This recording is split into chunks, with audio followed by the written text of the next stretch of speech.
Bismillahirrahmanirrahim. Alhamdulillahirabbil alamin.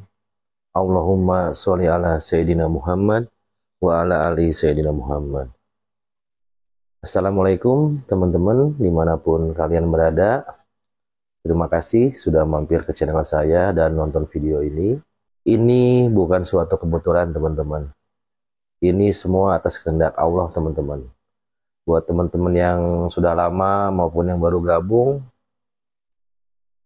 alhamdulillah teman-teman sudah digerakkan hatinya oleh Allah untuk menemukan channel saya, untuk menemukan video ini.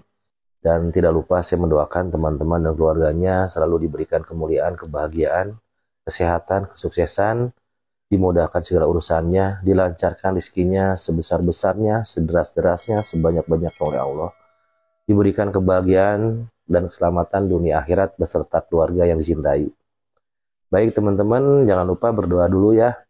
Kita sama-sama berdoa, ya Allah mohon video ini menjadi wasilah, video ini diberi kebaikan untuk kita sama-sama lebih taat kepadamu ya Allah. Amin ya Allah ya Rabbal Alamin. Teman-teman, saat ini saya akan membahas konsep dasar rezeki teman-teman.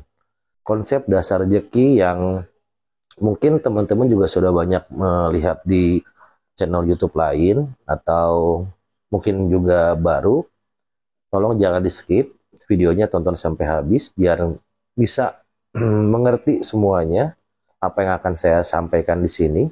Mudah-mudahan ada kebaikannya teman-teman. Saya mau tanya teman-teman, kira-kira rezeki teman-teman sering mampet atau seret nggak? Kalau sering mampet atau seret, sama dulu juga saya seperti itu. Masih ingat saya zaman dulu masih banyak yang harus dibayar, ya hutang amanah banyak, terus ya untuk kehidupan sendiri, terus untuk kehidupan sama istri. Ya pokoknya boro-boro mau makan enak deh. Bisa makan atau enggak juga nggak tahu gitu. Boro-boro banyak temen, tapi ada temen juga nggak tahu gitu. Boro-boro bayar utang, uang aja nggak ada. Ya pokoknya dulu saya mikirnya saya itu manusia paling sial di muka bumi ini. Astagfirullahaladzim. Dulu saya belum kenal sama namanya surat Ar-Rahman. Maka nikmat Tuhan kamu yang manakah yang kamu dustakan? Nah, sejak saya tahu surat itu, jadi daripada ngeluh, daripada mikir yang aneh-aneh, saya cepet-cepet mikir yang lain. Ya mungkin bersyukur salah satunya teman-teman. Saya kadang-kadang mikir, apa ya yang nyebabin rezeki saya itu seret? Yang nyebabin rezeki saya mampet? Terus terhalang, tersendat, apa yang saya pikir. Sampai suatu saat saya sadar teman-teman, ternyata banyak sumbatan, banyak kotoran yang ngalangin rezeki untuk sampai kepada saya. Jadi gini teman-teman, ibarat aliran air dalam sebuah pipa. Kalau pipanya besar, airnya besar, tapi ada sumbatan, kira-kira gimana? Pipanya besar, airnya juga besar yang dialirkan, tapi ada sumbatannya. Kira-kira gimana teman-teman? Ya mampet juga kan, tersendat juga kan, karena ada sumbatan. Ya sama, seperti rezeki juga seperti itu teman-teman. Saat rezeki kita seret, mampet, bisa jadi ada yang ngalangin datangnya rezeki untuk sampai ke kita. Jadi bukan sumber rezekinya, bukan sumber airnya yang salah, bukan pipanya. Tapi sumbatannya itu adalah ya kita sendiri. Sumbatannya apa teman-teman? Mungkin teman-teman yang sudah banyak nonton video saya mungkin tahu, bisa jawab, ya itu adalah dosa. Yuk sekarang kita evaluasi diri, kita muhasabah diri. Sekarang kita berpikir sama-sama, ada nggak dosa yang pernah kita lakukan yang buat Allah murka? Pernah nggak kita ngelakuin sesuatu hal yang bisa buat Allah marah? Pernah nggak tindakan kita atau apapun yang pernah kita lakukan selama hidup ini mengundang amarahnya Allah? Ada nggak? Pernah nggak kira-kira teman-teman? Tapi pertanyaannya sebetulnya bukan itu teman-teman. Pertanyaan yang sebetulnya, seberapa sering kita melakukan dosa-dosa itu? Sesungguhnya seorang manusia kerap terhalang rezekinya karena disebabkan dosa maksiat yang dilakukannya. Jadi rezeki kita itu ya terhalang sama dosa kita. Dosa itu yang selama ini menjadi sumbatan rezeki buat kita, yang menjadi hambatan sehingga rezeki yang mau masuk ke kita, yang mau datang ke kita jadi mampet. Rezeki dari Allah itu banyak. Rezeki dari Allah itu luas. Bentuknya sama aja. Setiap manusia pasti dapatnya sama. Tapi kok yang kita dapetin berbeda-beda? Ya karena kita pipanya mungkin mampet. Karena dosa-dosa kita tadi. Jadi solusinya yang terbaik adalah kita harus bertobat. Tobat. Kita lakukan tobat. Kita bertobat setobat-tobatnya. Tobat nasuha, bukan tobat sambal. Tobat nasuha itu apa teman-teman? Menyesali segala perbuatan buruk yang pernah kita lakukan. Memohon ampun kepada Allah atas dosa yang pernah kita lakukan. Berjanji kepada Allah tidak akan mengulangi perbuatan dosa itu di kemudian hari, di waktu yang akan datang. Hai orang-orang yang beriman, bertobatlah kepada Allah dengan tobatan nasuha, tobat yang semurni-murninya. Mudah-mudahan Robmu akan menutupi kesalahan dan memasukkanmu ke dalam jannah yang mengalir di bawahnya sungai-sungai. Nah, pertanyaannya, mungkin banyak yang bertanya, saya udah tobat gitu, tapi kenapa kok rezekinya seret aja? Ya, kita bahas yang kedua sekarang teman-teman. Mungkin pernah sebagian dari kita berpikir, tobat udah, istighfar udah, banyakin sholawat udah, perbaiki sholat udah, pokoknya amal ibadah sudah banyak, tapi kok rezeki masih seret aja. Mungkin banyak yang berpikir seperti itu kan. Sama dulu juga saya mikirnya gitu. Kenapa ya? Kok tiap hari kan saya udah tobat, udah minta ampun sama Allah, udah banyakin sholawat, sholat udah saya kerjakan tepat waktu, terus saya perbaiki semuanya ibadah saya. Tapi kenapa kok rezeki saya masih seret aja?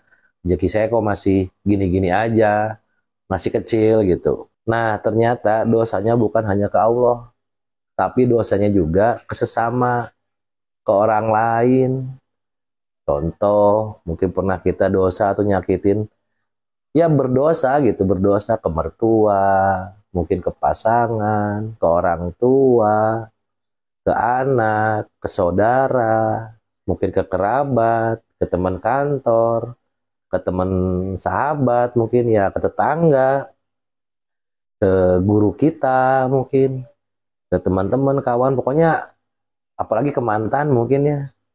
Mungkin ya banyak banget dosanya gitu. Banyak kesalahannya bukan hanya ke Allah, tapi ke sesama manusia juga gitu. Nah kalau udah begini, nggak cukup di sini aja. Nggak cukup cuman taubatan nasuha, mohon ampun kepada Allah. Tapi kita harus minta maaf sama orang-orang yang pernah kita sakiti, yang pernah kita zolimi. Kita harus minta maaf kalau kita rezekinya pengen lancar. Itu mungkin teman-teman. Dulu saya seperti itu juga. Kalau kita sudah taubatan nasuha, sudah mohon ampun sama Allah, tapi kita nggak minta maaf sama manusia juga yang pernah kita sakiti, nanti begini kejadiannya. Harusnya kita dapat uang segepok, malah dapat secuil. Harusnya dapat miliaran, malah dapat recehan. Harusnya dapat banyak, malah dapatnya sedikit. Ya gitu teman-teman. Karena apa? Embernya bocor. Mau segede apa airnya yang dimasukkan ke dalam ember, mau segede apa embernya, kalau bocornya di mana-mana, ya nggak akan nampung-nampung. Jadi rezekinya ditampungnya di ember. Kita tuh ember, rezeki itu air. Airnya dimasukin kita, lah kitanya bocor, ya nggak nampung-nampung. Keluar terus gitu. Kita banyak dosa, sehingga terlena, seakan-akan kita nggak punya dosa. Tuh yang saya maksud tadi di judul tadi, pipa sama ember bocor, ya seperti itu. Airnya banyak dimasukin untuk nampung. Kalau bocornya banyak, ya nggak nampung-nampung, ya habis terus gitu. Bahkan baru masuk, keluar lagi. Jadi kita nggak ngerasain. Bukan hanya lewat, begitu masuk langsung keluar. Namanya air kan cepet. Seperti itu teman-teman. Ya rezeki pun seperti itu. Sedekah tiap hari, tapi tiap hari juga ngomongin orang. Sholat duha tiap hari, tapi jelek-jelekin orang juga tiap hari.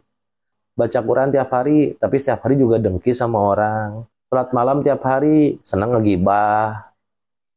Istighfar tiap hari, sholawatnya kenceng, tapi pendendam, dikit-dikit dendam ke orang lain. Itu kan jadi, ya seperti itulah. Bocornya banyak banget gitu. Ya diem aja lah. Daripada kita nggak usah komen sekarang dia ada apa-apa, mendingan diem aja, nggak usah komen deh. Mau keluarga mau apa lebih baik diem, bajakin sholawat aja. Daripada komen, dosa jadinya. Kan bocoran nanti mana-mana lagi. Bukan mau nambah yang bocor, mana nambah yang bocor. Gitu. Sholat berjamaah nggak kelewat, tapi janji sama teman nggak pernah tepat. Sholat berjamaah nggak pernah kelewat, tapi janji sama teman nggak pernah dipenuhi. Puasa Senin Kemis, tapi utang ke teman nggak dibayar-bayar. Setiap hari baca surat Al-Waqiah, tapi ngegosip, ngejelekin orang tiap hari juga. Sholawatnya kenceng banget, tapi doyan zina, matanya jelalatan. Wah, bocor banget, banyak banget bocornya. Gimana? Ya, udah. Mau nggak mau ya kita harus bertobat. Kita minta maaf juga sama manusia yang pernah kita sakiti. Udah kuncinya itu aja kayaknya deh. Yang saya lakukan dulu seperti itu. Kuncinya cuma itu aja. Kalau nggak bisa datang, saya telepon. Gitu. Kalau misalnya tempatnya jauh, ya saya telepon. Saya cari ke teman-teman. Atau saya cari nomor teleponnya berapa. Karena mungkin orangnya sudah jauh, nggak di satu kota mungkin. Kalau misalnya deket-deket saya temuin, tapi kalau udah jauh ya saya telepon. Saya mohon maaf, gimana-gimana.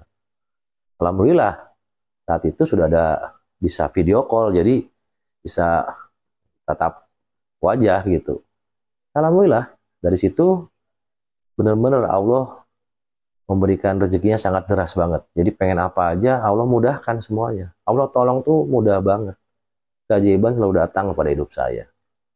Ini benar teman-teman, saya rasain benar teman-teman. Selalu ditolong sama Allah.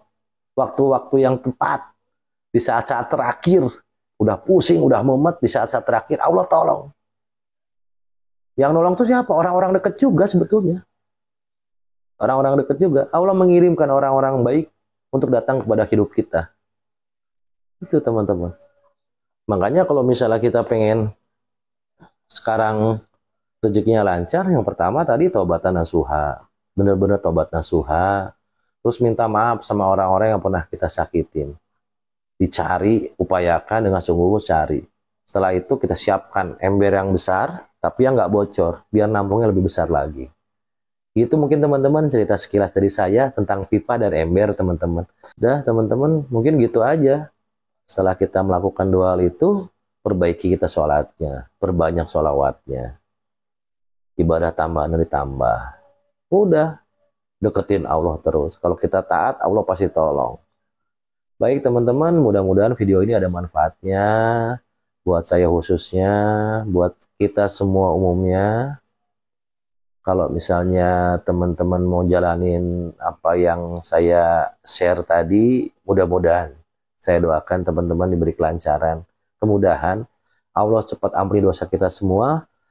Terus orang-orang yang akan kita minta maafnya, memberikan maaf yang baik, dan ketemu orangnya pastinya. Amin. Mudah-mudahan diberi kelancaran teman-teman ya. Makasih udah nonton video ini. Kalau ada salah kata atau ucapan, saya mohon dimaafkan. Wassalamualaikum warahmatullahi wabarakatuh.